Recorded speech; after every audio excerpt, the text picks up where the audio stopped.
Olá, você que nos assiste pela Rede Alesp.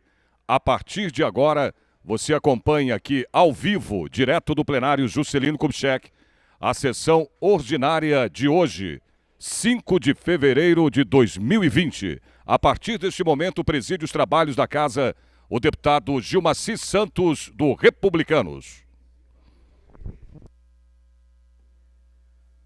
Presente, número regimental das senhoras deputadas e senhores deputados, com a proteção de Deus, iniciamos os nossos trabalhos. Essa presidência dispensa a leitura da ata da sessão anterior. Convido o nobre deputado Coronel Telhada para ler a resenha do expediente. Senhor presidente, nós temos aqui uma indicação do prezado deputado Bruno Ganin, indicando nos termos regimentais ao governador do Estado que determine aos órgãos competentes do Poder Executivo a realização de estudos e a adoção de todas as medidas necessárias para a destinação de recursos orçamentários em parceria com o município de Assis para a construção de hospital veterinário público para atendimento dos animais domésticos da cidade. Temos também uma indicação do prezado deputado Douglas Garcia, indicando nos termos regimentais ao senhor governador do Estado que determine aos órgãos e secretarias competentes a realização de reformas no Parque Estadual Cândido Portinari. Somente isso, senhor presidente. Obrigado, nobre deputado Coronel Telhada. Convocação. Senhoras deputadas e senhores deputados, nos termos do artigo 100, inciso 1º do Regimento Interno, convoco vossas excelências para uma sessão extraordinária a realizar-se hoje, 10 minutos após o término da presente sessão, ou às 19 horas, caso a sessão não atinja seu tempo limite, com a finalidade de apreciar a seguinte ordem do dia.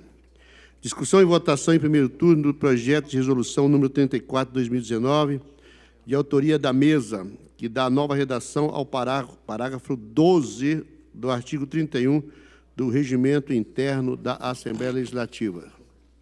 Passamos, nesse momento, ao nosso pequeno expediente, convidando a fazer uso da palavra o novo deputado Vinícius Camarinha, novo deputado César, deputada professora Bebel Lula, deputada Carla Morando, deputado Daniel José, deputado Castelo Branco. Tem Vossa Excelência o tempo regimental no pequeno expediente. E você acompanha esta sessão ordinária, além da TV, da Assembleia Legislativa, na internet, no YouTube e também no nosso site, que é o al.sp.gov.br. Bom dia a todos, nobres deputados, mesa diretora.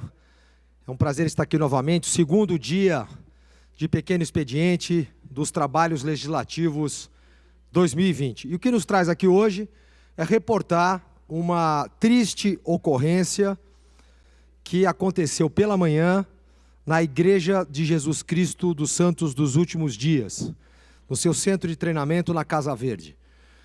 Um senhor armado de faca entrou naquelas dependências, fazendo-se passar por cozinheiro, atentou contra a segurança de terceiros, das instalações físicas e do local, e muito rapidamente foi acionada a Polícia Militar, que de maneira competente, profissional e seguindo os protocolos, envidou todos os esforços para resolver o problema de forma não letal. Porém, infelizmente, veio a óbito o agressor, e eu venho, nesse momento, me solidarizar com a igreja, conhecida como Mormon, e parabenizar a atuação da Polícia Militar.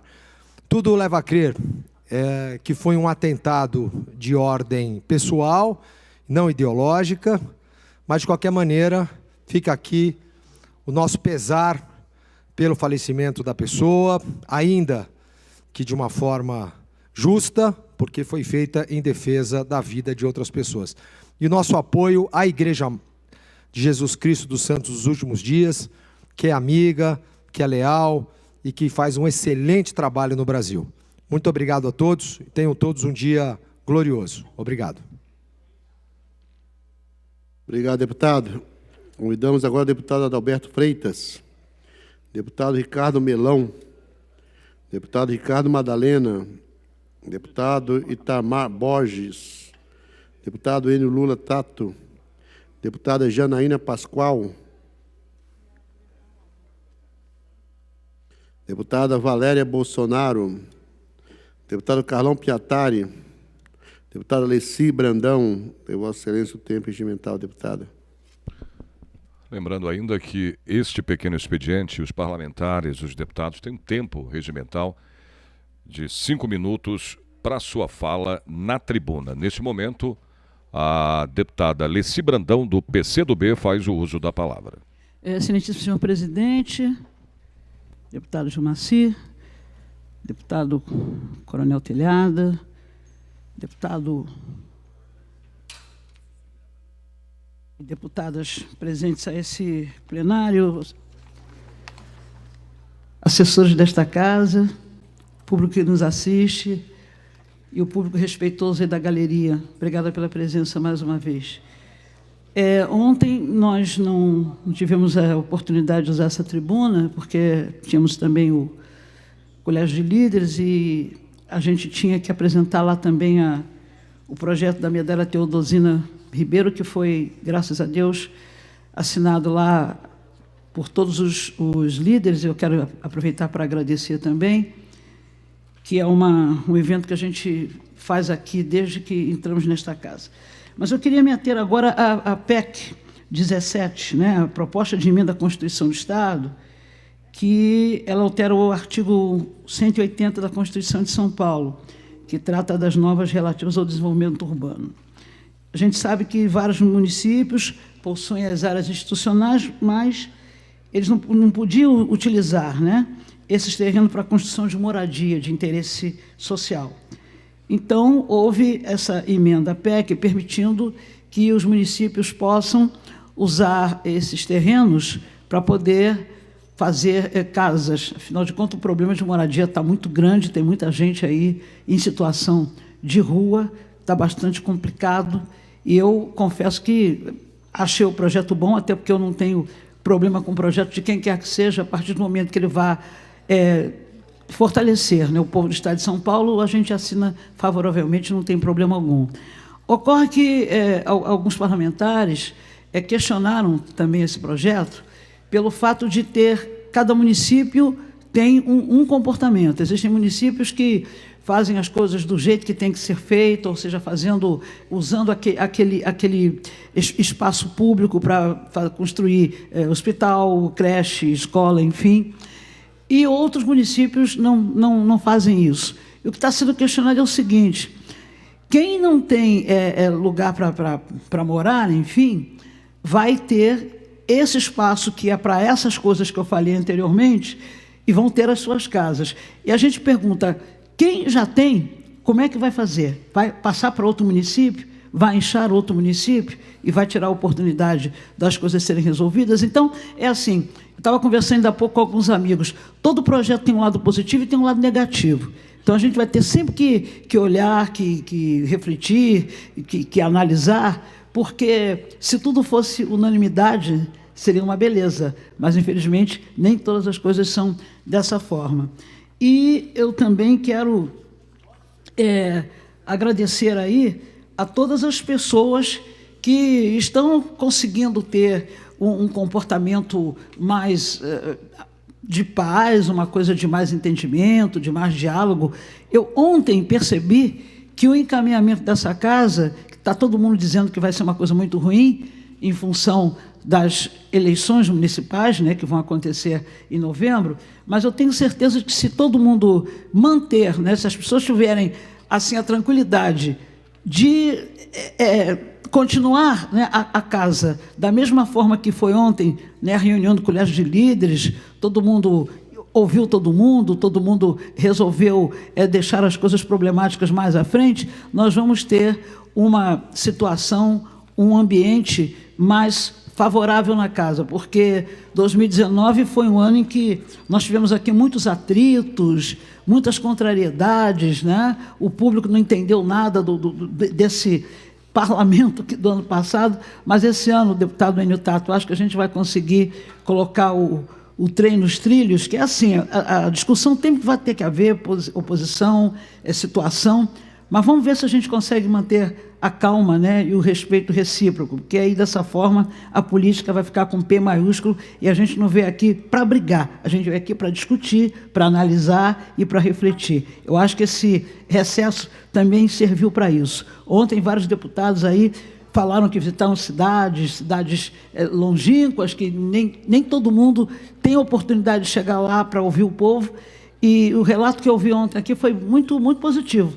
Eu gostei bastante, estou bastante animada, porque a gente também saiu, a gente também visitou outras cidades, e vamos fazer o que é da nossa obrigação, atender às demandas do povo do Estado de São Paulo. Muito obrigado, senhor presidente. Obrigado, nobre deputada. Convidamos agora o deputado Major Meca, deputado agente federal Danilo Balas, deputado Douglas Garcia, de Vossa Excelência, sempre regimental. Enquanto Vossa Excelência se dirige à tribuna, senhoras deputadas e senhores deputados, essa presidência, atendendo à solicitação do nobre deputado Paulo Correia Júnior, convoca Vossa Excelência, nos termos do artigo 18, inciso 1º, letra R do Regimento Interno, para uma sessão solene realizar-se no dia 13 de março de 2020, às 20 horas, com a finalidade de comemorar os 125 anos do Centro Espanhol Santos. Senhoras deputadas, senhores deputados, essa presidência, atendendo à solicitação do nobre deputado Tenente Coimbra, convoca Vossas Excelências nos termos do artigo 18, inciso 1º, letra R, do Regimento Interno, para uma sessão solene realizar-se no dia 20 de março de 2020, às 19 horas e 30 minutos, com a finalidade de homenagear o dia do Demolay. Está certo, com a palavra do deputado Douglas Garcia. Demolay. Muito obrigado, senhor presidente. Senhores, vou ser bem sucinto na minha fala. Eu tinha dito que pararia de falar a respeito do projeto dos colegas até que o projeto viesse a ser discutido de fato aqui na ordem do dia nessa Assembleia Legislativa. Mas nós precisamos ter noção, o senso do ridículo, né? O senso do ridículo, ele acabou sendo ultrapassado aqui na Assembleia de São Paulo e eu preciso trazer esse assunto à tona. Final do ano passado, a deputada Mônica, que ela se intitula como Mônica da Bancada Ativista, se intitulou, na verdade, como co-deputada, foi eleita aí uma série de co-deputados, e ela resolveu protocolar um projeto, que é o projeto 37 de 2019, que diz o seguinte: prestem atenção, nobres deputados, fica assegurada aos candidatos negros e às candidatas negras aos cargos... Não, desculpa aqui. Fica assegurado aos negros a reserva de 50% dos servidores da Assembleia Legislativa do Estado de São Paulo. Ou seja, a deputada Mônica, ela quer que os servidores aqui da Assembleia de São Paulo, nos concursos públicos, tenham 50% das vagas. E continua aqui, artigo 2º. A reserva de vagas de candidatos negros deverá constar expressamente dos editais dos concursos públicos, que especificará o total de vagas correspondentes à reserva para cada cargo ou emprego público oferecido. Vocês querem que isso daqui fique pior ainda? Artigo 3º. Para os cargos com provimento em comissão, ou seja, aqueles que os deputados geralmente trazem aos seus gabinetes, livre nomeação, confiança, o percentual de reserva que trata o artigo 1º, deverá ser observado a partir do número total de cargos de cada gabinete parlamentar, liderança e mesa diretora. Suponhamos que, por exemplo, o deputado Castelo Branco tem ali 12 assessores em seu gabinete. Se tiver, por acaso, 10 pessoas que são brancas, ele vai ter que exonerar até ter um número exatamente igual, 6 pessoas brancas e 6 pessoas negras. Não interessa se o deputado gosta ou não gosta do assessor, ele vai ter que exonerar. Por quê? Porque a deputada Mônica entende que aqui na Assembleia tem que ser exatamente dividido. Bom, eu não preciso nem dizer que esse projeto é ridículo, esse projeto é uma palhaçada, e como ele é uma palhaçada, ele deve ser tratado como uma palhaçada. Lancei alguns substitutivos sobre esse projeto de lei, eu espero que a CCJ aprove, porque, afinal de contas, similar ao que trabalhou o presidente Jair Bolsonaro no Congresso Nacional, quando ele protocolou um projeto reservando metade do Congresso Nacional apenas para deputados negros, eu resolvi lançar um substitutivo exemplar ao projeto de lei da deputada Mônica. E coloquei: fica assegurado aos candidatos negros e as candidatas negras aos cargos de deputado estadual, 50% do número de assentos na Assembleia Legislativa do Estado de São Paulo. Então, na próxima legislatura, nós teremos, no mínimo, aqui, pelo menos metade da casa composta por deputados negros e deputadas negras. E eu, inclusive, tomei a liberdade de mudar aqui o artigo 2º. Coloquei o seguinte: poderão preencher as vagas reservadas aos negros, aqueles que se autodeclararem pretos ou pardos, inclusive os transnegros. Inclusive os transnegros. E para quem não sabe, né, tive aqui o cuidado de incluir no parágrafo único, consideram-se os transnegros todos aqueles que nasceram brancos e consideram-se negros, né? Esta resolução entra em vigor na data de sua publicação. Mas aproveitando que nós estamos falando sobre cotas raciais, ações afirmativas, eu queria saber como é que anda aqui o gabinete, a bancada ativista, né? Por gentileza, pode colocar a foto? Vamos ver como é que anda a questão da bancada ativista. Já que ela exige tanto que sejam 50% negro, olha só, não consigo enxergar, pelo menos, esse nível de representatividade de 50% negros na bancada ativista. Vamos contar aqui, ó. 1, 2, 3. Tá faltando. Então, acho que, para a gente começar a conversar se esse projeto de resolução ele vai para frente ou não, a Mônica tem que trocar a bancada ativista pela qual ela foi eleita. Senhores, é claro que tudo isso que eu disse foi ironia. Vou votar sim contra o meu próprio substitutivo, mas eu peço a todos os deputados dessa casa que, pelo amor de Deus, votem contra esse absurdo. Não existe coisa mais racista do que o movimento negro, porque o movimento negro, ele quer isso, simplesmente fazer com que as pessoas se diferenciem pelas cores. Eles não querem igualdade, eles querem simplesmente colocar os brancos contra os negros, como vem feito durante todos esses anos. Muito obrigado, senhor presidente. Com a palavra, deputado Tenente Nascimento, deputado Paulo Lula Fiorilo, deputado Roberto Moraes, deputado Roberto Engler, deputada Analice Fernandes, deputado Dirceu Dalben, deputado delegado Olim, deputada Bete Lula Saão, deputado Carlos Gianazzi, tem Vossa Excelência o tempo regimental. Nesse momento na tribuna, para sua fala, nesse pequeno expediente, o deputado Carlos Gianazzi do PSOL. Senhor presidente, senhores deputados, senhoras deputadas, público aqui presente. Senhor presidente, eu quero aqui novamente fazer uma grave denúncia contra a gestão do PSDB na cidade de Santana do Parnaíba. Já usei a tribuna no final do ano passado fazendo essa denúncia, mas a situação lá se agravou. Eu me refiro aqui às professoras de educação infantil que estão sendo perseguidas, deputada Alice Brandão. As professoras de educação infantil lutam de uma forma democrática, dentro da lei, para serem enquadradas na carreira do magistério, como determina a LDB, como determina, inclusive, um parecer do Conselho Nacional de Educação. No entanto, a prefeitura, o prefeito do PSDB, prefeito Elvis, inclusive que é filho do deputado César, aqui também do PSDB, deputado Enio Tato, primeiro que transferiu todas as professoras que participaram do movimento e participaram de uma audiência aqui na Assembleia Legislativa. Não contente com isso, o prefeito Elvis, do PSDB de Santana do Parnaíba, falou, através da sua Secretaria da Educação, que estaria abrindo uma sindicância contra as professoras que participaram de uma audiência pública, que estão, enfim, lutando por esse direito constitucional. As professoras vieram aqui fora do horário de trabalho, no período noturno, deputada Alice Brandão, e agora estão sendo perseguidas. Segundo a prefeitura, elas responderão a uma sindicância.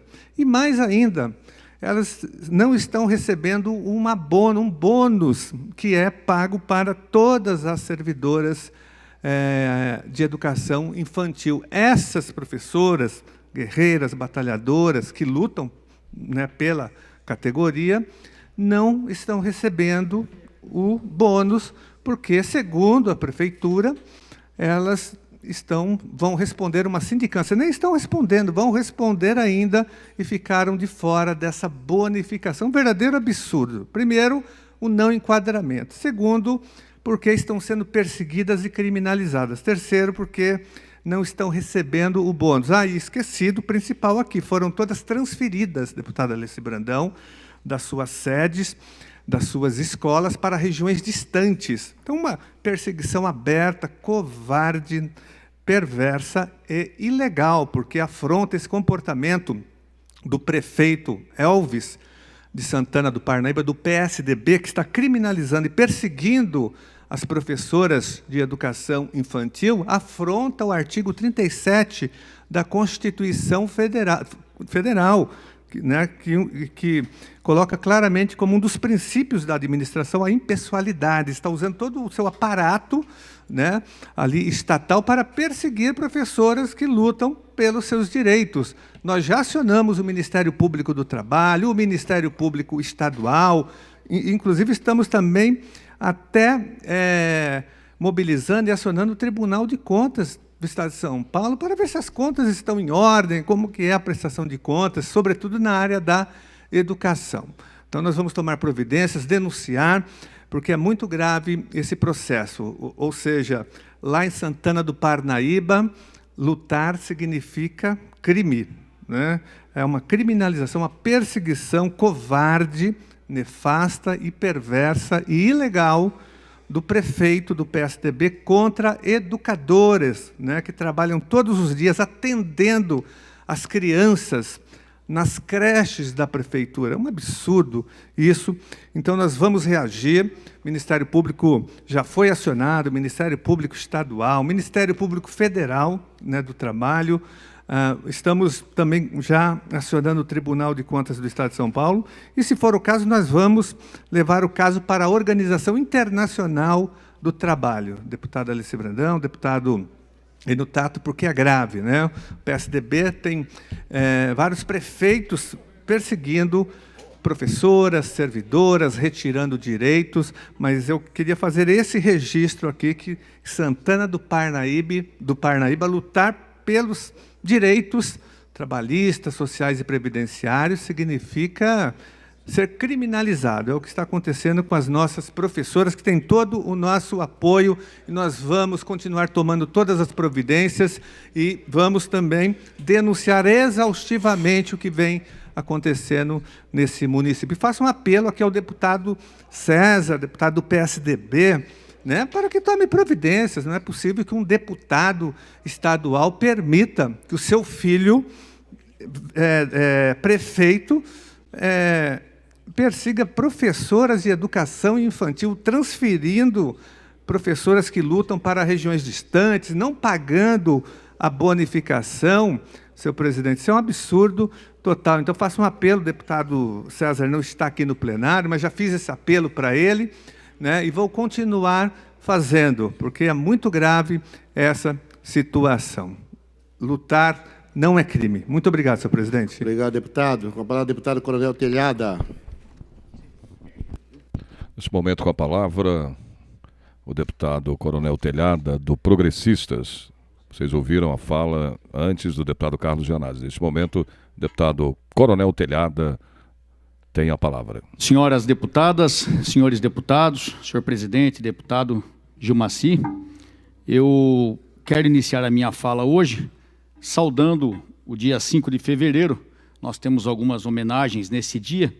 Eu queria lembrar que hoje é o dia do dermatologista, então abraço a todos os amigos e amigas que trabalham nessa profissão tão importante, cuidando das pessoas, e também o dia do datiloscopista, que é uma função importante dentro da polícia técnico-científica, que ajuda muito a desvendar crimes, a descobrir pessoas que tenham cometido alguma infração através da impressão digital. Então, parabéns a todos que labutam nessas duas áreas.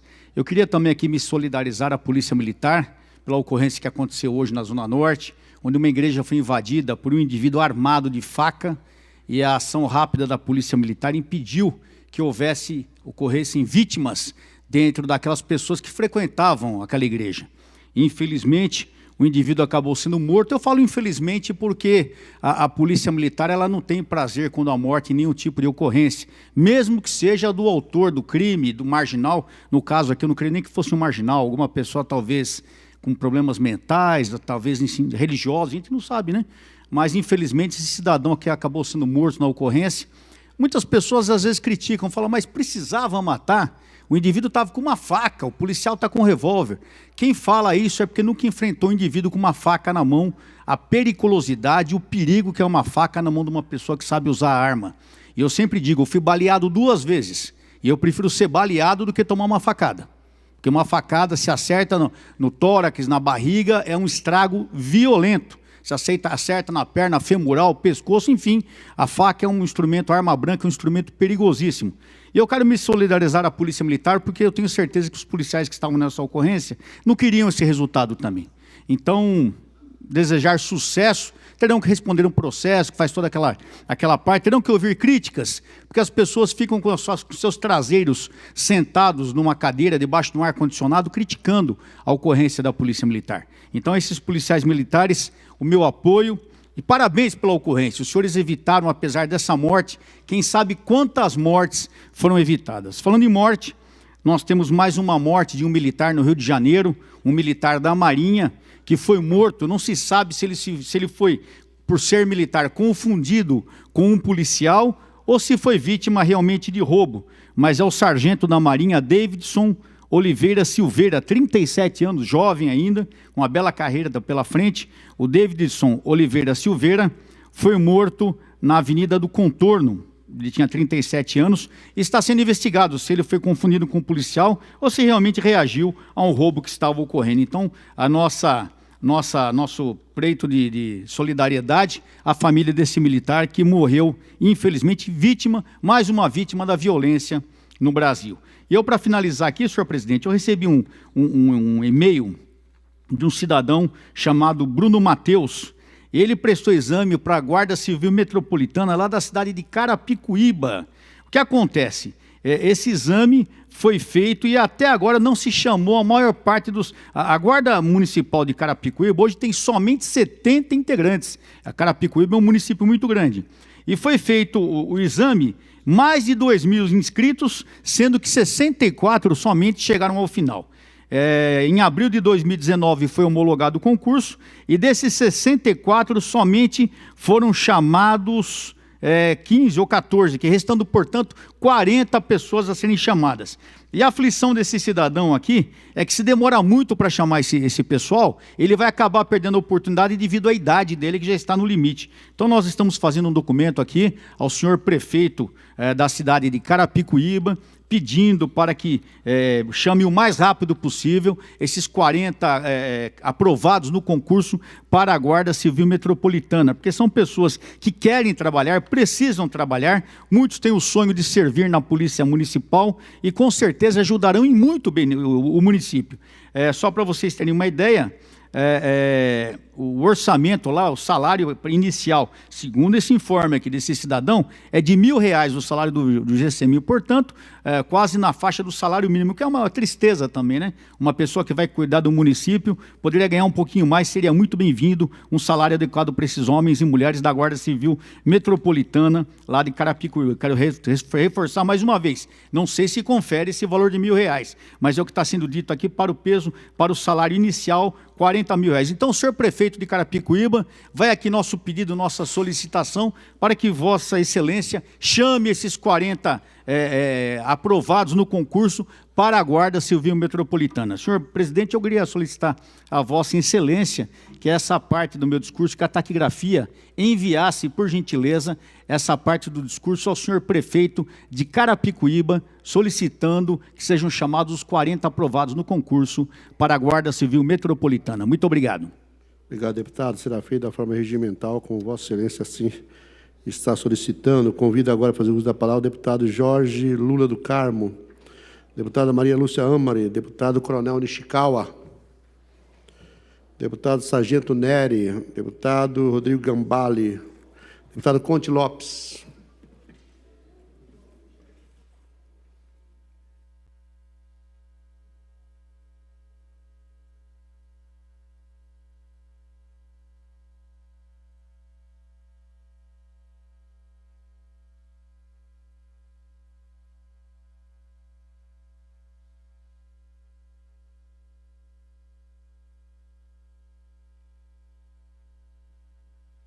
Senhor presidente, senhoras deputadas, senhores deputados, público que nos acompanha da tribuna da Assembleia, queria cumprimentar primeiramente aqui o professor Kenny, que é pré-candidato a prefeito em Santos e está muito bem colocado nas pesquisas lá, com 27% de chance de chegar contra 11% do segundo. Parabéns aí pelo trabalho, né? Vossa Excelência demonstrando um bonito trabalho aqui como deputado e lá na Baixada Santista, porque nós andamos pela região e ouvimos falar muito de Vossa Excelência, inclusive no meio dos policiais com relação à segurança de Santos, que é muito necessário, né? Muito importante isso. E falar em segurança, eu queria falar um pouco da Ana Flávia e da Karina, duas namoradas que resolveram matar o pai e a mãe, né? A Ana Flávia, para ter um problema de ganhar um dinheirinho lá, resolveu matar o pai e a mãe e um irmão de 15 anos. Veja que absurdo, né? A que ponto o bandido, quando se aproxima do demônio, né? O que merece uma pessoa dessa? A não ser pena de morte. Porque elas decretaram a pena de morte da família. E aplicaram a pena de morte. E, obviamente, não vai acontecer muito ruim nada com elas, não. Como não aconteceu com a Suzane Kosketoff, lá, sei lá, não lembro o nome dela, que também matou o pai e a mãe. E todo dia a gente está vendo aí, no Dia dos Pais, da mãe, ela sai tranquilamente da cadeia, com a imprensa acompanhando, né? E acompanhando até a vida dela, porque ela é uma moça bonita, ela já arrumou namorada na cadeia, e agora ela sai com o namorado quando é o Dia das Mães. Ela matou a mãe, ela tem, aqui no Brasil, a justiça lhe concede o direito de sair da cadeia no Dia das Mães. Veja que absurdo. Como também, quem mata alguém, né, mata uma pessoa, recebe um salário reclusão de R$ 1.300, R$ 1.500. Só no Brasil que acontece uma coisa dessa, né? Saber que um companheiro nosso aqui, funcionário dessa casa, Machado, que cuida do nosso som aqui, essa semana perdeu o irmão, covardemente assassinado durante um assalto. Irmão trabalhando de Uber, né? Um homem honesto, trabalhador, sai do carro em frente à TV Cultura para fumar um cigarro, é atacado por 3 bandidos, recebe um tiro mortal. E as famílias ficam aí chorando, né? Para as autoridades, o crime está caindo. Agora que a gente perde um ente querido, nós estamos no estado mais perigoso do mundo. Então, infelizmente é isso. Infelizmente é isso, né? Mas o crime compensa. Em contrapartida, eu vejo pela Globo, vejo o governador, vejo o ouvidor, querendo matar um policial militar que prendeu uma traficante, me disseram, que estava grávida, e ele segura a traficante no chão. Não sei, não vou defender ninguém, eu só estou colocando a ocorrência.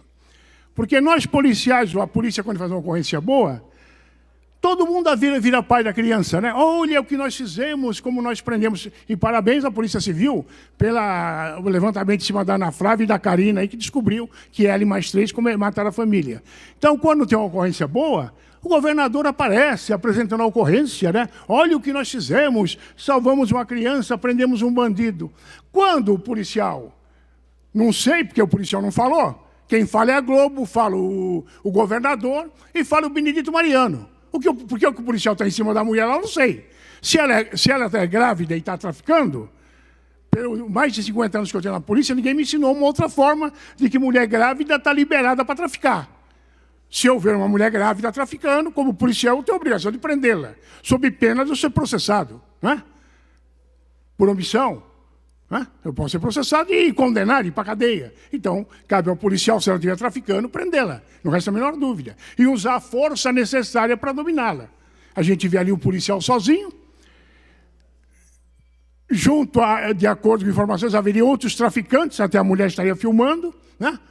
E o policial, quando está numa ação daquela, é lógico que ele está pensando em tomar de bandido também. Então é muito fácil a gente criticar.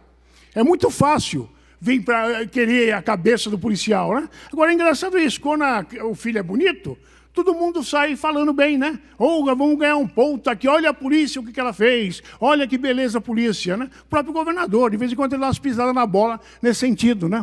Ele não estava lá, como ninguém estava, né? Vamos esperar o Ministério Público denunciar, se vai haver denúncia. Vamos deixar os policiais falarem. Ouvir os policiais, o porquê que ele está segurando a mulher, qual o objetivo. Não estou defendendo e nem acusando. Agora, acho uma falta de... uma sacanagem até, sair trucidando um homem que não estava bêbado, ele não estava de folga, ele não estava na escola de samba, não estava no céu onde ele estava trabalhando. Não estava jogando bola, não estava na bote, ele estava trabalhando. Se ele está tendo uma ocorrência de tráfico de drogas, obviamente ele tem que agir, sob pena dele ser condenado por não agir, por omissão. Então, é triste a gente ver o oportunismo, né?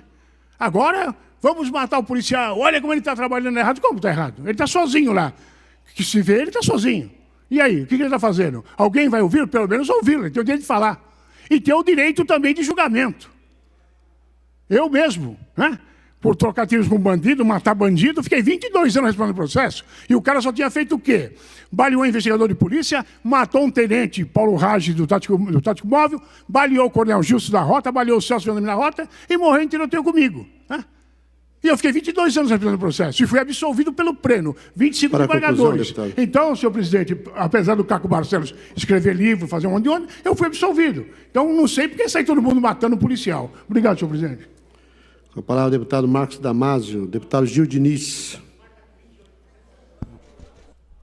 Ouviram, portanto, as palavras aqui do nosso deputado Conte Lopes.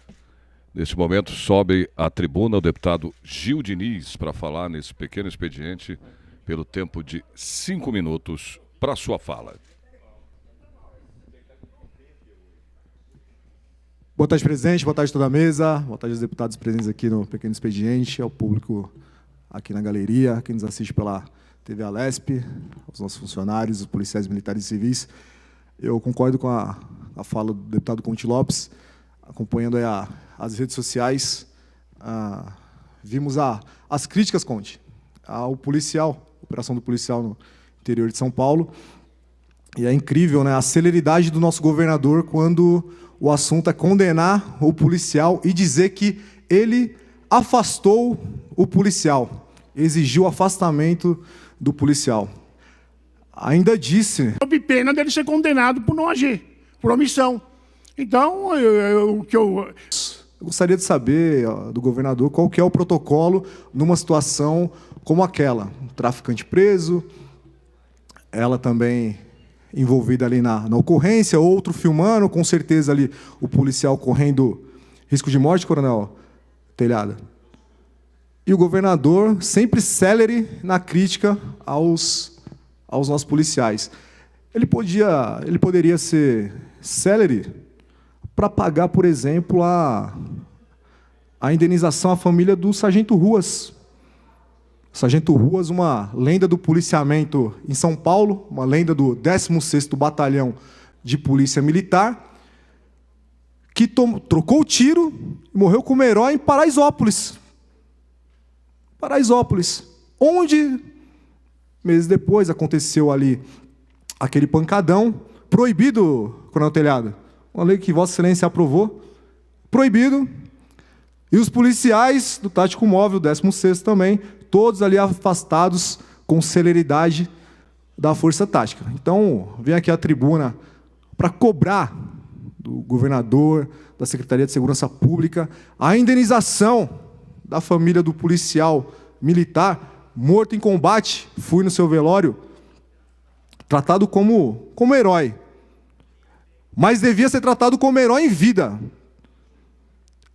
E a família sofre aí esse desrespeito por parte do Estado. Então, para algumas ações contra a Polícia Militar, Polícia Civil, técnico-científica, o governador é super célere, mas muito célere. Mas, quando realmente ali ele pode provar que ele quer sim mudar... Eu vi uma entrevista dele, o Major Meca me mostrou ontem, uma entrevista dele no José Luiz da Atena, o Datena dizendo, olha, quando o policial morre em São Paulo, demora-se 90 dias para a família receber a indenização. Ele, não, Datena, que isso? Isso mudou em São Paulo. Agora são 30 dias.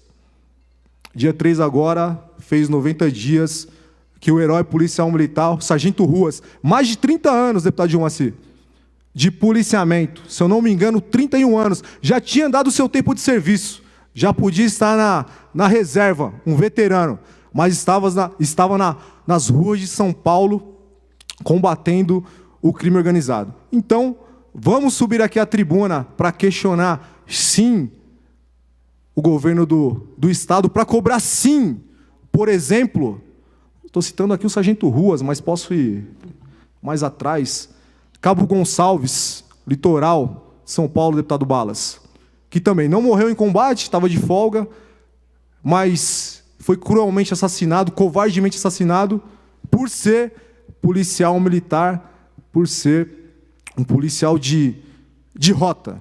Então, governador, seja mais célere aí nessas questões.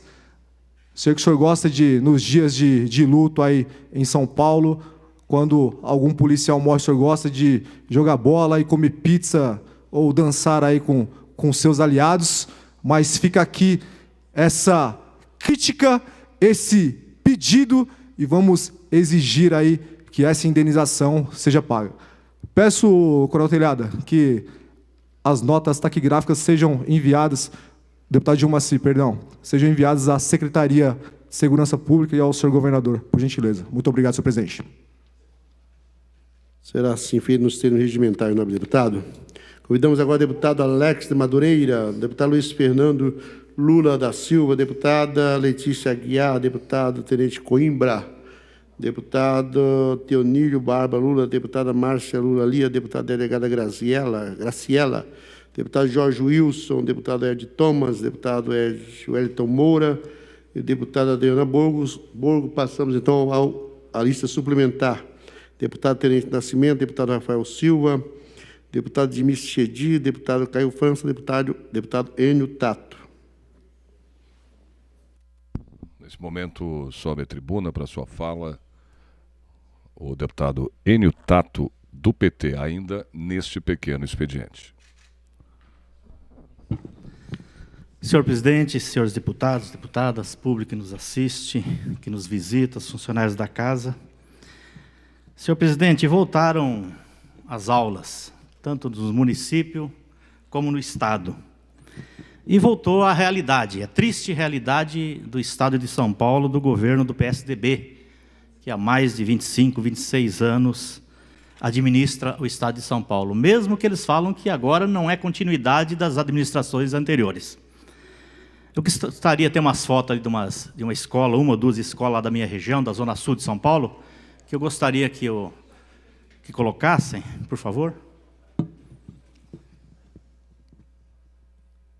Então, essa escola aí, Leonor Fernandes Costa Zacarias, no último dia 31, caiu o muro, né?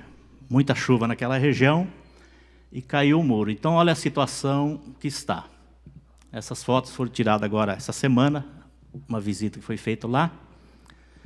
Tentamos falar com a diretora, mas a diretora não permitiu que fizesse vídeos dentro da escola. Ficou com medo, obviamente, de retaliações.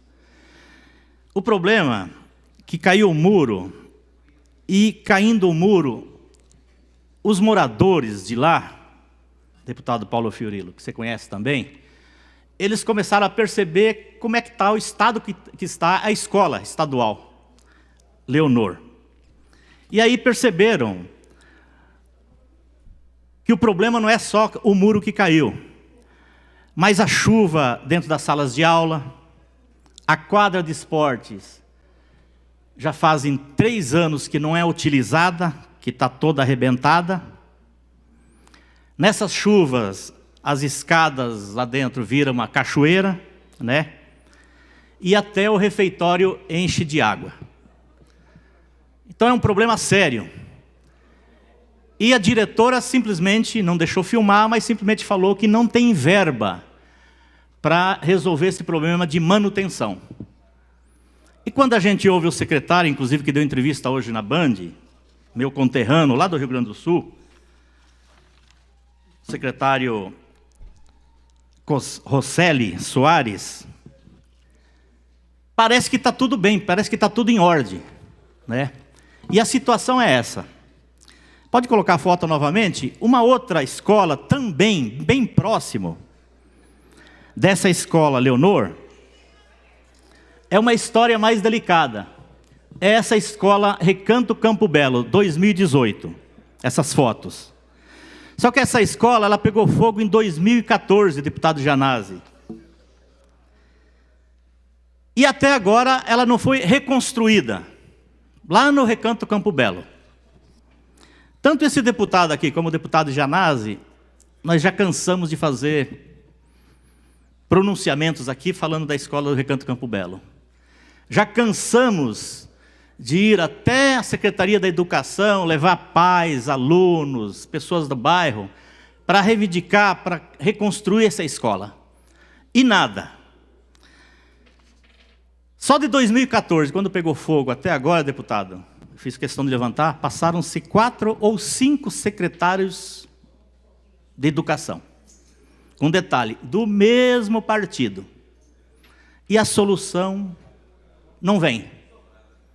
Então é impressionante, né, o descaso que o governo do PSDB tem com a educação. Eu estou falando de questão da estrutura estrutural, não estou nem falando do magistério, desse assunto aí. E não se tem resposta. Você faz requerimento, você pergunta, é aquelas respostas, né, que não leva a nada, não explica nada, e não se toma uma decisão. 2014 para 2020 são 6 anos. Eu sempre falo aqui, não tem jeito, a gente tem que falar.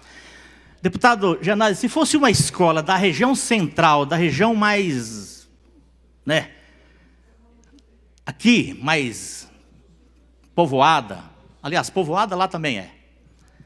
Eu não tenho dúvida nenhuma que já teria sido resolvido esse problema. Já teria manifestação, já teria a imprensa o tempo todo. A imprensa foi até lá, mas vai e depois esquece. E junto com a imprensa, quem esquece é o secretário. Então, mais uma vez, eu fiz requerimento, pedi audiência novamente agora com o secretário Rosselli, para colocar para ele, que tem que dar uma solução. Então, a escola Leonor, lá no Jardim das Fontes, que agora no dia 31 caiu o muro, e caindo o muro, os moradores e os alunos viram a situação da escola.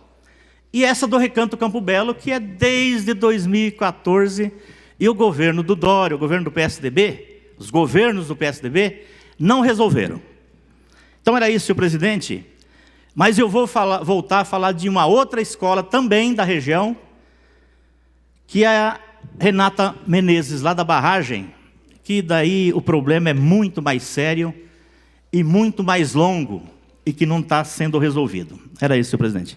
Obrigado, deputado. Com a palavra, deputado César, deputado Itamar Borges, deputado Ricardo Madalena, deputada Janaína Pascoal.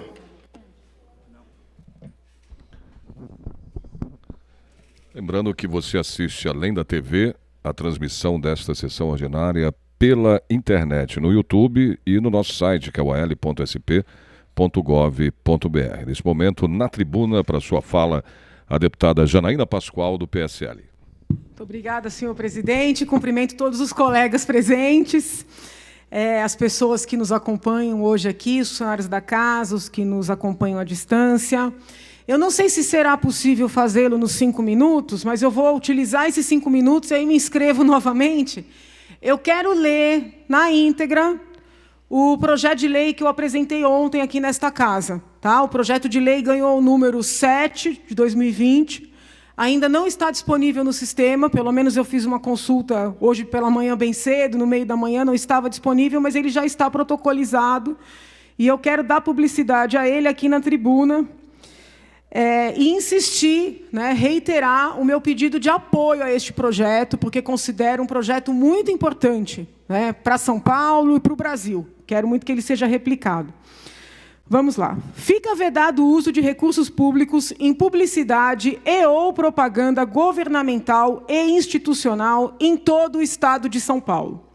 A vedação de que trata o caput, para quem está acompanhando, caput é a cabeça do artigo, não se aplica a campanhas de caráter educativo, informativo ou de orientação social que objetivem esclarecer a população em questões atinentes à saúde, à educação, aos direitos sociais e à segurança em geral. Então, peças publicitárias ficam proibidas, nos termos, aliás, da Constituição Federal e da Constituição Estadual. O que é possível fazer? Uma campanha de orientação educativa e informativa. Eu esclareço isso de maneira bem detalhada na justificativa do projeto. Não serão consideradas campanhas educativas, informativas ou de orientação social, nos termos do parágrafo anterior, peças que façam promoção dos feitos governamentais ou institucionais, como a contratação de pessoal, a aquisição de equipamentos e maquinários, a realização de obras e eventos, ou mesmo a adoção de políticas e programas. Todos os governos, federal, estadual, municipal, eles podem dar notícia dos seus feitos nos sites das secretarias, nos sites do próprio órgão principal, nos sites das entidades que o compõem. Não é necessário gastar milhões em dinheiro público para contratar peças publicitárias para dizer que contrataram tantos funcionários, que adquiriram tantos equipamentos, ou que adotaram a política A ou a política B. Isso não é constitucional. Esse projeto aqui, ele só torna mais claro o que já está na Constituição. Esse parágrafo 3º é muito importante. O responsável por gerenciar os recursos públicos investidos em campanhas educativas, informativas ou de orientação social fica impedido de ter qualquer participação, com ou sem poder de gestão, em empresas potencialmente beneficiadas na contratação. Nós vivenciamos hoje no país esse debate não é novo, em vários governos ele se colocou, muito embora, como hoje a imprensa é muito mais crítica do governante que está no poder, a cor que se dá à situação é maior, mas os fatos não são novos, eles se repetem nas muitas gestões, com os muitos partidos, nas várias esferas. Então, aquele profissional que dentro de um governo, dentro de uma entidade pública, tem o poder de contratar uma campanha, nos termos previstos, educativa, informativa, de orientação, ele não poderá ter nenhuma forma de participação nas empresas que eventualmente venham a ser contratadas para participar dessa campanha, ou nos veículos de informação.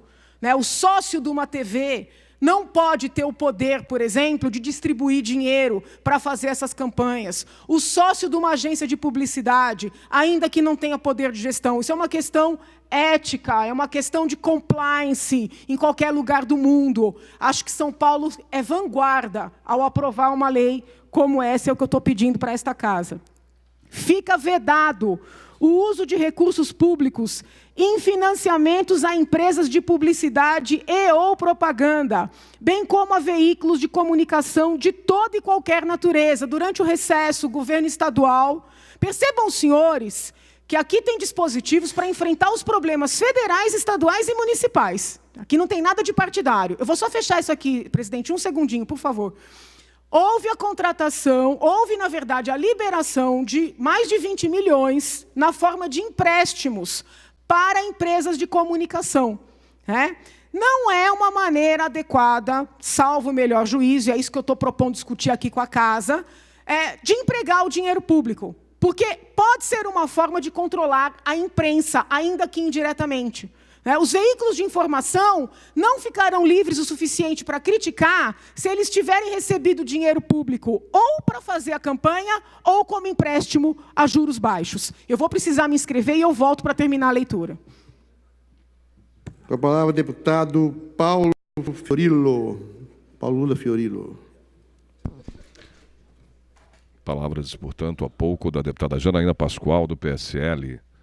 E mais tarde, talvez no grande expediente, ela volte a falar na tribuna. Neste momento, com a palavra, o deputado Paulo Fiorillo, do PT. Senhor presidente, senhores deputados, senhoras deputadas, público presente, telespectadores da TV Alesp, quem nos acompanha aqui nas assessorias.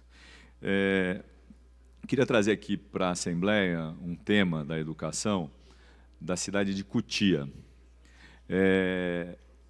No ano de 1995, deputado, foi fundado um projeto chamado Projeto Âncora. Não sei se o senhor ouviu falar. Ele teve a participação de empresários que, ao longo dos anos, mantiveram a entidade teve convênios no contraturno com a prefeitura, mas ela se desenvolveu e virou uma escola no ano de 2012. E uma escola que tem um reconhecimento nacional e internacional.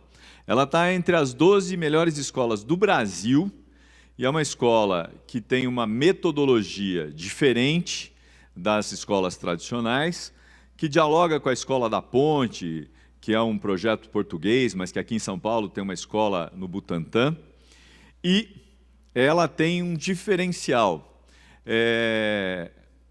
O governador João Dória, através do LIDE, foi um dos grandes patrocinadores da escola por um período.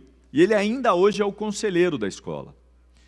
A escola tem mais de 120 alunos matriculados para esse ano, mas, infelizmente, deputado Conte Lopes, a escola fechou as portas no último dia 31 de janeiro, porque não conseguiu viabilizar os recursos necessários para a manutenção do corpo docente, dos alunos, e não há cobrança de mensalidade.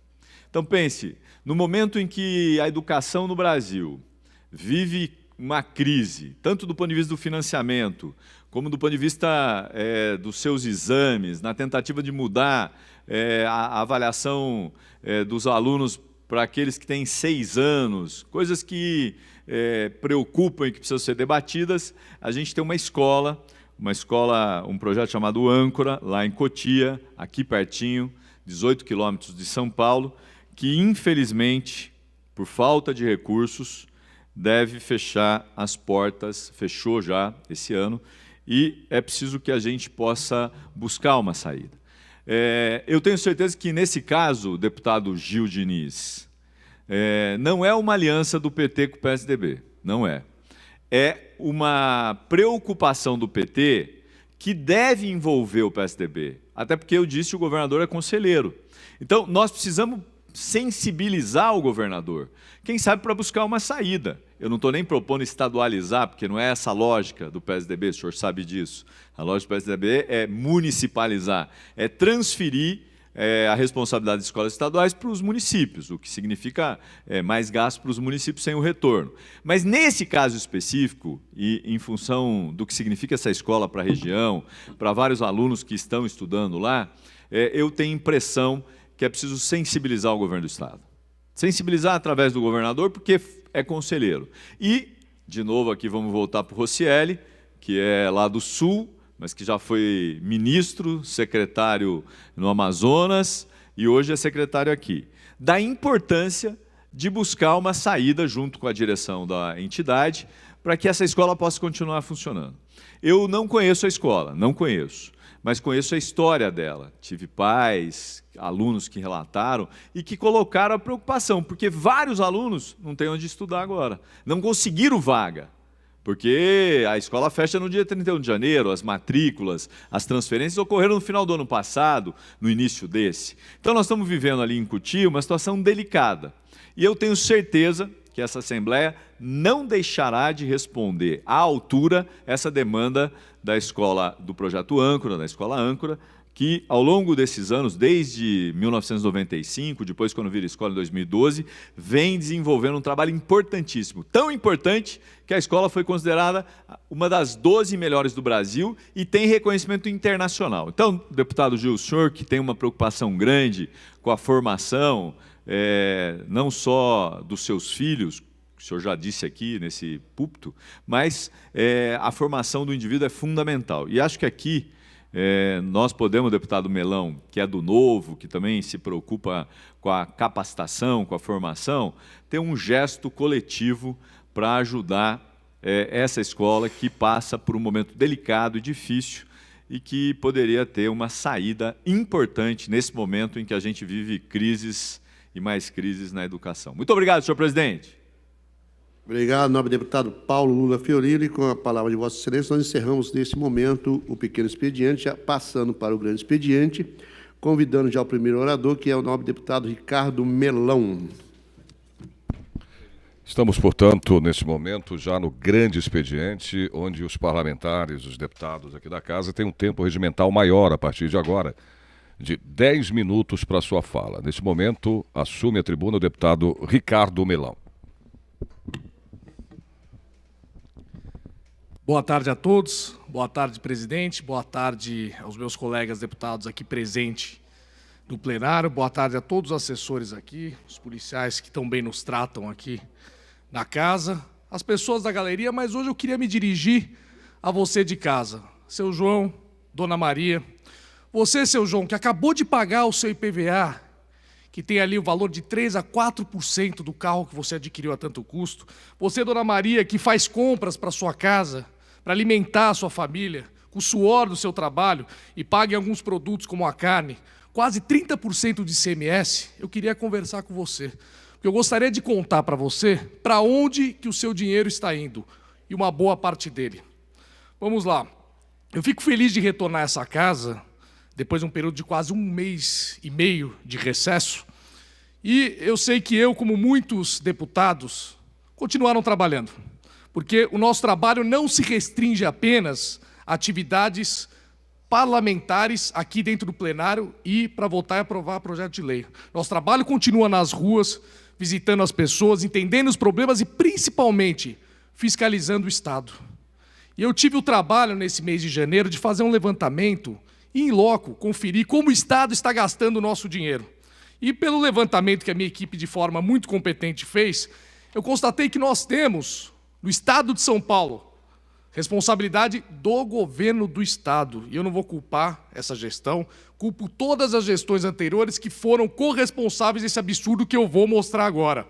762 obras paralisadas. Eu não estou falando apenas das obras que estão atrasadas. Não, eu estou falando das obras que estão paradas. Eu nem estou mencionando aqui obras atrasadas, que aí dobraria esse número, né?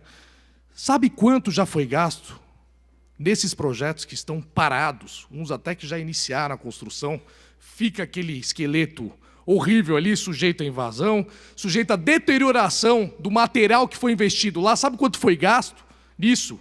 Eu não falo nem o custo total do projeto, eu vou falar o que já foi gasto aqui. 7 bilhões e 700 milhões de reais. 7 bilhões e 700 milhões de reais. Muita gente não tem nem noção de como dimensionar isso. Mas não tem problema.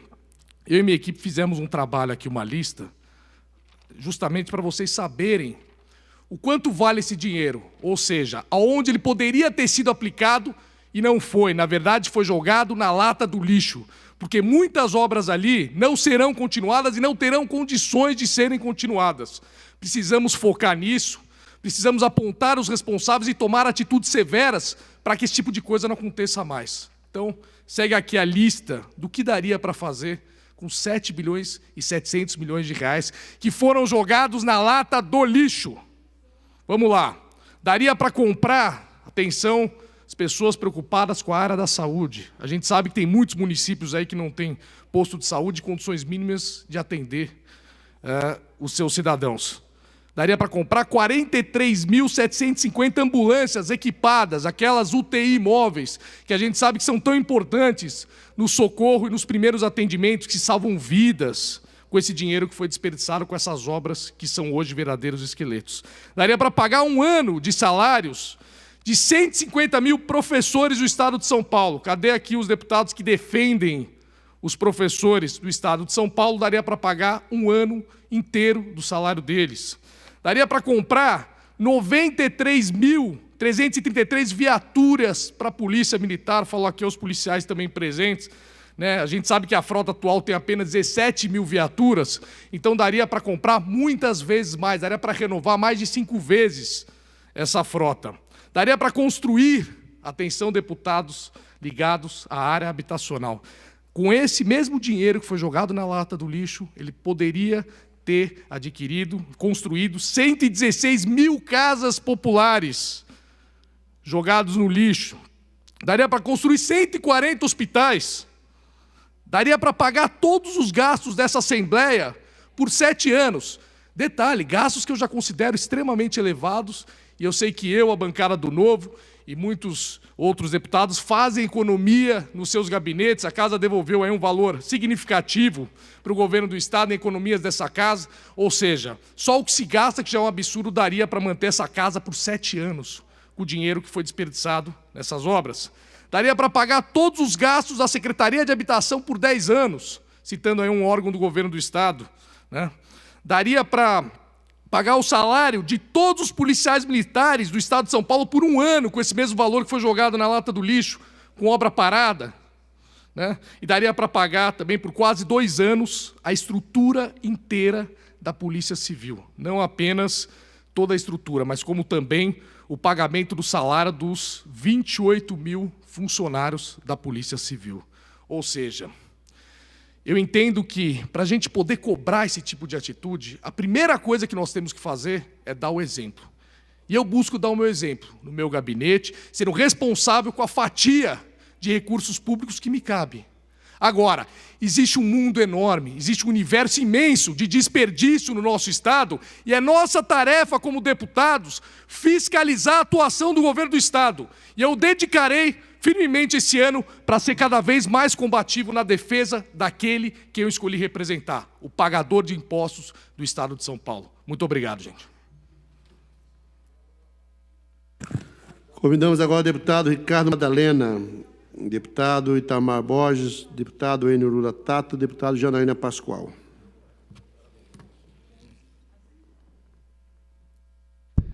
Você acompanha a transmissão ao vivo da Rede Alesp, da sessão ordinária desta quarta-feira, 5 de fevereiro. A deputada Janaína Pascoal vai falar agora, ainda no grande expediente, pelo prazo regimental de 10 minutos. Então, vamos lá. Estava falando do financiamento, né, de empresas de publicidade ou propaganda ou veículos de comunicação com dinheiro público. Então, se esta casa aprovar este projeto de lei, e eu peço que aprove, esse tipo de financiamento não será mais possível. Tá? Não é preconceito com essas empresas de jeito nenhum, mas o dinheiro público não é para isso que serve. Não é para isso que serve, porque não deixa de ser uma forma de controle. Isso não é bom para a democracia. Aí vem no artigo 3º do projeto. Fica vedado o uso de recursos públicos para pagar qualquer veículo de comunicação, jornalista, artista, comunicador, blogueiro, youtuber, apresentação de programa de rádio ou televisão e formador de opinião em geral, para promover agentes políticos com ou sem cargos ou programas e realizações de governo e instituições. Quando uma pessoa assiste a um programa de auditório, quando ela ouve um programa de rádio, e um âncora faz um comentário favorável à política A ou à política B, à pessoa A ou à pessoa B, quem está assistindo, quem está acompanhando, acredita que aquela é a opinião daquela pessoa pública. Porque em nenhum local está escrito, olha, matéria paga, comentário pago.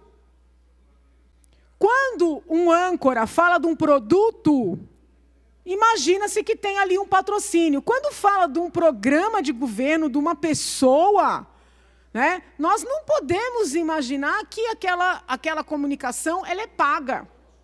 Então, eu nunca nem pensei que isso fosse possível. Mas as notícias, né, são muitas no sentido de que essas contratações ocorrem. Não há uma proibição expressa. Né? Me parece, do seu ponto de vista ético, do seu ponto de vista moral, isso já seja terrivelmente questionável. Mas me parece apropriado proibir de maneira categórica. Tá? Então, o artigo 4º... Isso. Não. Artigo 3º veda que pessoas públicas que trabalhem com comunicação sejam contratadas para falar frases favoráveis a A ou a B, né, ao programa A ou ao programa B, e assim por diante. Aí nós temos o artigo 4º.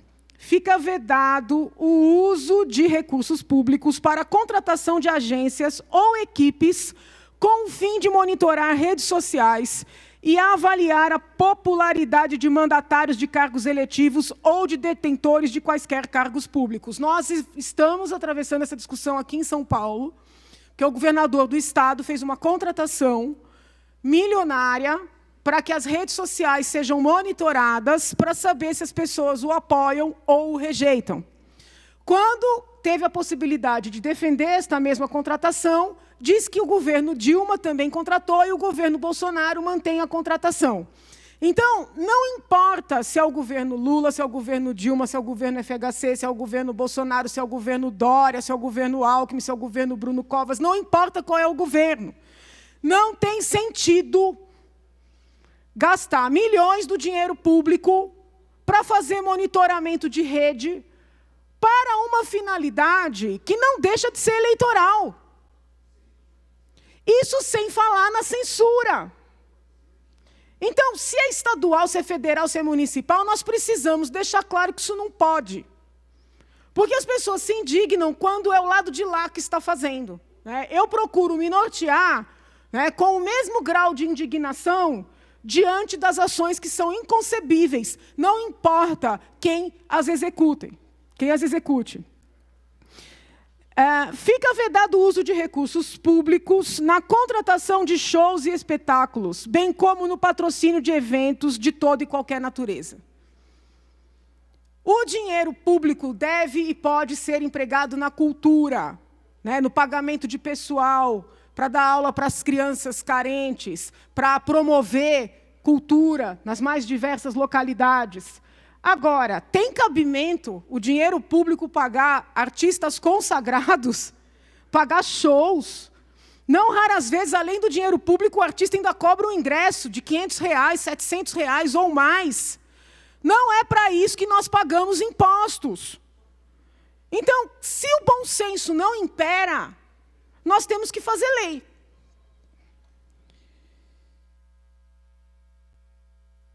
Os recursos públicos previstos em orçamento. Eu sei que isso aqui vai ser polêmico, mas eu vou sustentar que é o justo. Quando não utilizados, devem ser devolvidos, restando proibido o pagamento de quaisquer modalidades de bônus ou prêmios a funcionários e colaboradores em geral. A Assembleia atravessou uma polêmica grande, nós sabemos, mas a verdade é uma só. O que aconteceu aqui acontece em muitos outros órgãos e não tem a visibilidade que teve aqui. Então, nós temos que trabalhar para que essas regras sejam claras. Sobrou dinheiro, não importa qual órgão, o dinheiro é público, tem que voltar para o erário para poder mandar para a educação, para a saúde, né? Porque a situação que aconteceu na Assembleia teve visibilidade. Aí veio uma decisão judicial e outra decisão judicial, mas e nos outros lugares que a gente fica sabendo e por alguma razão não é noticiado? Então nós vamos proibir para todos. Né? Essa é a minha proposta. Os recursos de que trata o caput, que recursos? Aqueles que sobram no orçamento. Não poderão ser utilizados em comemorações de final de ano, viagens, festas ou quaisquer contratações que não estejam diretamente relacionadas ao objetivo final do órgão ou entidade. Há muitas notícias de entidades que lidam com dinheiro público que dizem o seguinte: sobrou dinheiro no orçamento. Vamos fazer uma festa para os funcionários? Né? Não estou falando de uma festa com guaraná e bolo, estou falando de festa com salão, com show. Espera aí, que brincadeira é essa? Vamos patrocinar uma viagem. Dinheiro público é de todos.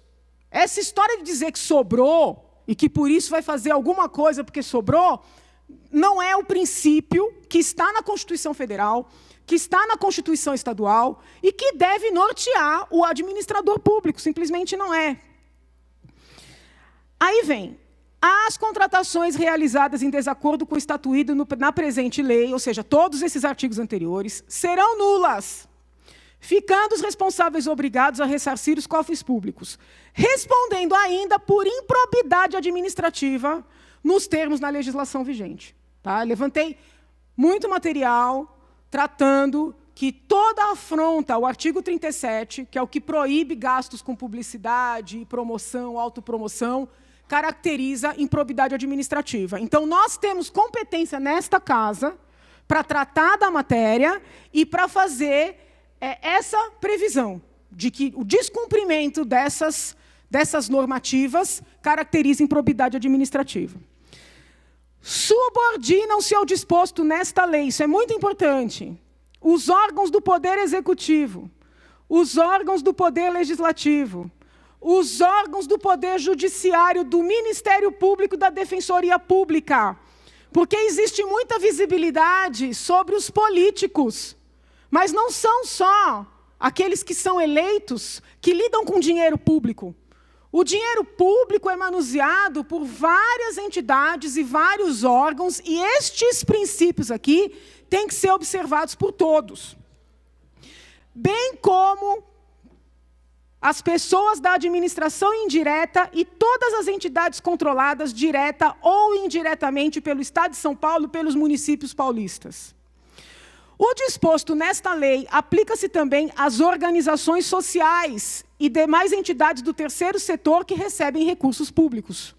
Não tem nada que me irrite mais quando eu recebo alguma entidade aqui com ofício pedindo emenda, ou seja, está precisando de dinheiro para a sua atividade fim, para atender a população, para exercer o seu mister, e um monte de encarte impresso com propaganda, coisa sabidamente cara, né? Coisa de qualidade A.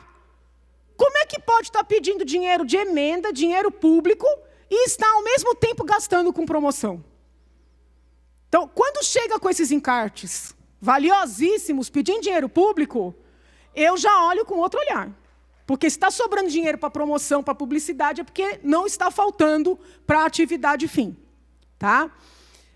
Acredito que amanhã o projeto já esteja disponível, né, no sistema, com a justificativa. Eu procurei fundamentar ponto por ponto. Sei que o tema é polêmico, mas o tema é importante e ele vem ao encontro, ou seja, ele vem abraçar o interesse público. Eu fico à disposição de todos os colegas e da população em geral para esclarecer o que for necessário. Muito obrigado, senhor presidente. Pela ordem, presidente. Pela ordem, deputado Márcio da Farmácia. Eu queria pedir pelo artigo 82 para que o deputado Aprígio pudesse falar. Regimental, tem o deputado Aprígio a palavra por 5 minutos, pelo artigo 82, podendo usar, sim, a tribuna, se Vossa Excelência se desejar. Pela ordem, presidente. Pela ordem, deputado... Vou fazer uma comunicação. Tem Vossa Excelência o tempo regimental. Obrigado, presidente. Presidente, quanto à questão do recebimento aí da pensão do Sargento Ruas, eu acho que nós temos que sempre fazer um trabalho cobrando o governo. Mas tem que se trabalhar em cima. Então, eu fiz contato na Secretaria de Segurança Pública, Coronel Camilo, e ele me mandou a informação que chegou na quinta-feira o processo na Secretaria de Segurança Pública, está na CJ e a previsão de pagamento é para segunda-feira, dia 10. Então, eu fiz a cobrança e será pago dia 10, a segunda-feira. É claro que demorou-se mais de 90 dias devido à burocracia que tem a sindicância, que é o PL 40 de 2019, que os senhores ajudaram a aprovar o ano passado, que acabaria com isso, o governo vetou e agora nós vamos trabalhar para quebrar esse veto, para não acontecer mais isso.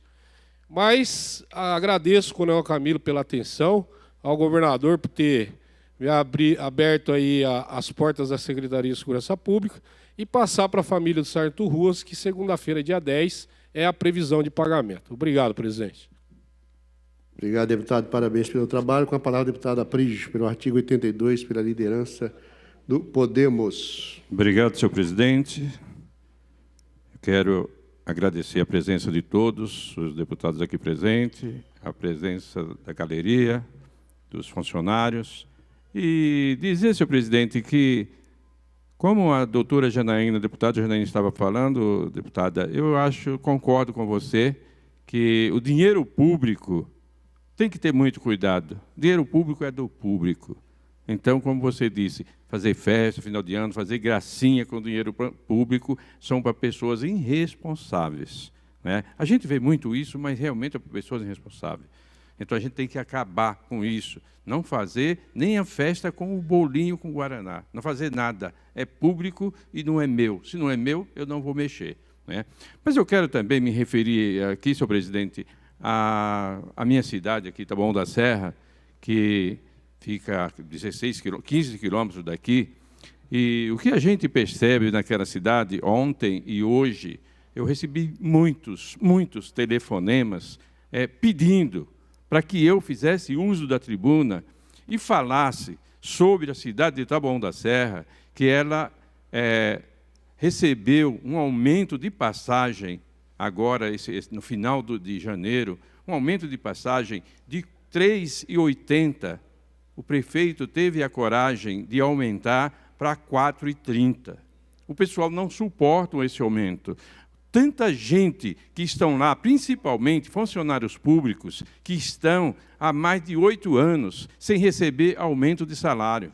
E o maior funcionário público da cidade tem coragem de ficar 8 anos sem dar aumento de salário.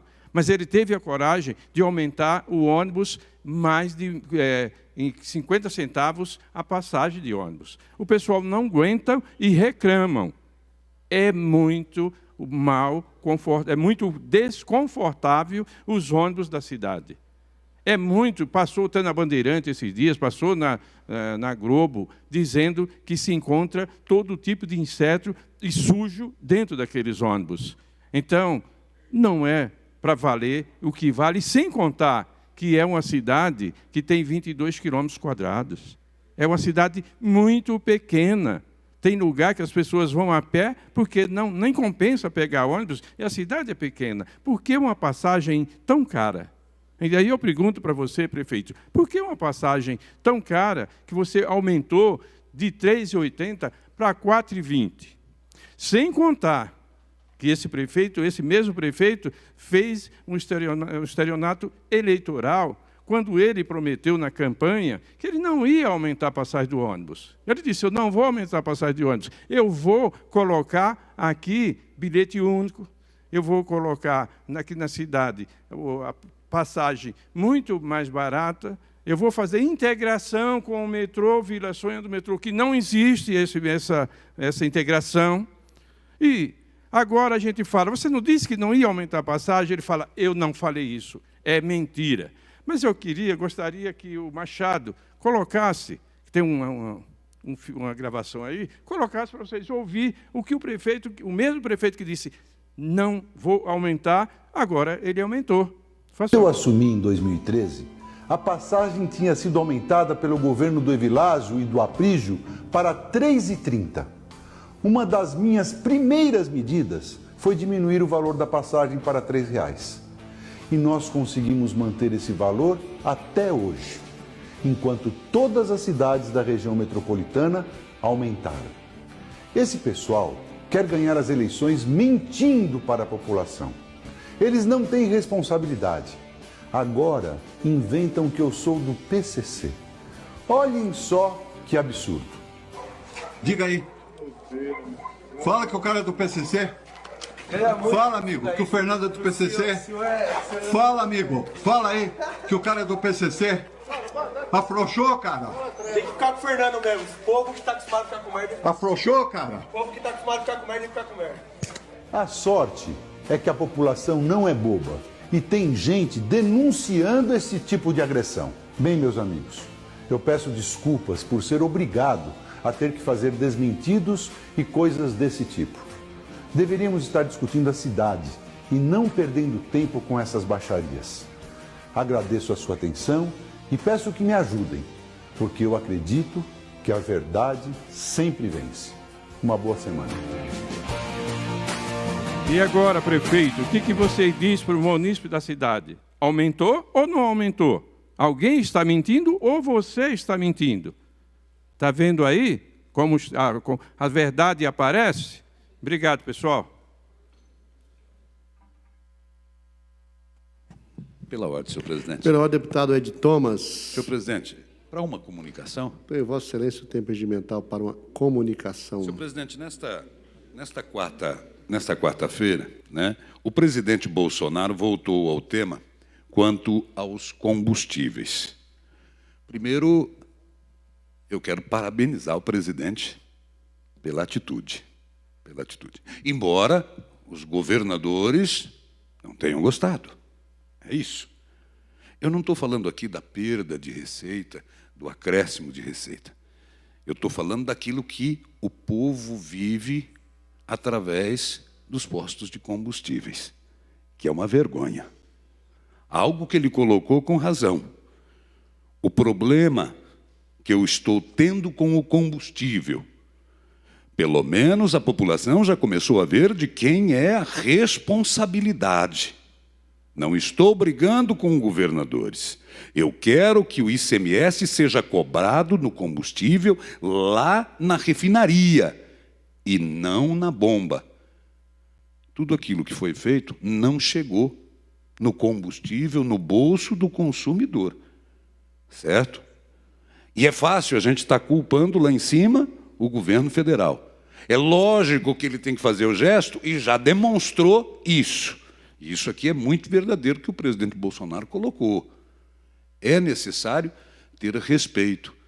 Nós temos postos de gasolina até que fazem suas promoções, ou aqueles que estão pegando direto das refinarias, no que eu acharia um dos melhores caminhos. Já apresentei aqui nesta casa, até porque a região de que venho, o Oeste Paulista, é a maior produtora de álcool. Só que o ICMS não fica lá. Na verdade, nós temos 400 municípios que plantam cana, que produzem álcool, e o dinheiro vai para 200 municípios, que não produzem um pé de cana sequer. Há uma injustiça tributária grande, sem falar de Paulínia, que não tem nenhum pé de cana, mas a nota sai de lá. Sai de lá. Olha, a conversa promete. Nós temos aí PINS, CONFINS, CID, e a gente não pode esquecer que foi aprovado aqui um incentivo de desconto para a aviação. Por que não para o diesel e para a gasolina? Certo? A gente não pode estar privilegiando aqueles que têm mais, não, de forma nenhuma. É abusivo os preços praticados neste país.